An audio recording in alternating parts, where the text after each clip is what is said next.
Shalom.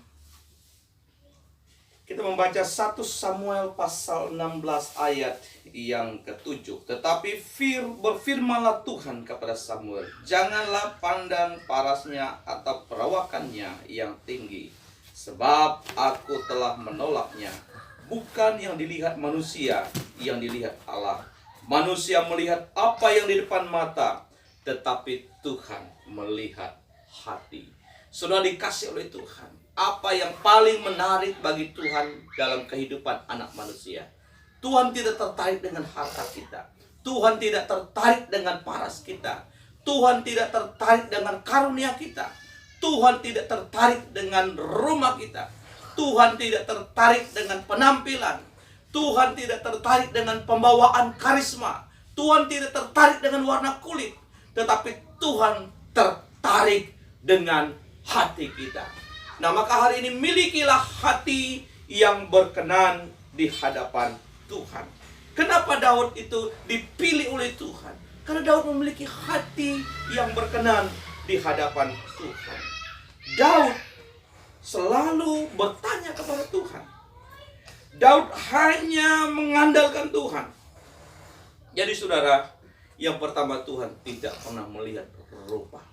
Banyak orang stres gara-gara rupa. Banyak orang stres gara-gara kulitnya banyak berjerawat. Mukanya penuh dengan jerawat.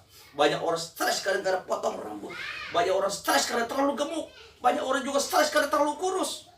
Tetapi Tuhan tidak peduli dengan rupa. Tuhan tertarik dengan hati. Nah, yang pertama, Daud orang yang rendah hati. Dikejar-kejar. Mau dibunuh oleh Saul.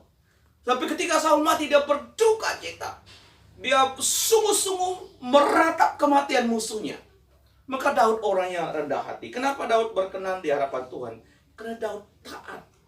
Daud berkata, aku tidak akan menjamah orang yang aku diurapi oleh Tuhan. Jadi Daud sungguh-sungguh menghargai otoritas Tuhan. Membunuhnya, menjamahnya, bukan otoritas saya. Saudara dikasih oleh Tuhan, kita harus tahu bahwa Daud sungguh orangnya taat kepada Tuhan. Kenapa Daud berkenan kepada Tuhan? Karena Daud pribadi yang setia. Daud pribadi yang setia kepada Tuhan. Daud selalu menyembah Tuhan. Daud pribadi mengandalkan Tuhan. Kenapa Daud berkenan di hadapan Tuhan? Daud selalu mengucap syukur. Selalu lihat ucapan syukur dari Mazmur demi Mazmur. Aku mengucap syukur. Aku memuji Tuhan. Siapakah hamba ini ya Tuhan? Sampai Kau berkati sampai seperti hari ini. Jadi saudara, yang paling Tuhan tidak suka itulah bersungut-sungut. Yang paling tidak suka orang yang tidak mengucap syukur dalam banyak hal. Nah, Daud hidupnya menuruti firman Tuhan. Daud hidupnya menuruti tuntunan Tuhan. Kenapa Daud berkenan? Yang luar biasa, karena roh Tuhan Allah ada padanya. Sudah dikasih oleh Tuhan, roh Tuhan mengurapinya. Roh Tuhan menyertainya. Roh Tuhan membuat dia sukses dan berhasil. Kenapa Daud berkenan kepada Tuhan? Karena Daud hidup dalam pimpinan Roh Kudus. Dan yang terakhir, kenapa Daud berkenan? Daud dalam hidupnya disertai oleh Tuhan. Mari kita semakin hari memiliki hati yang berkenan di hadapan Tuhan. Shalom, Tuhan Yesus memberkati.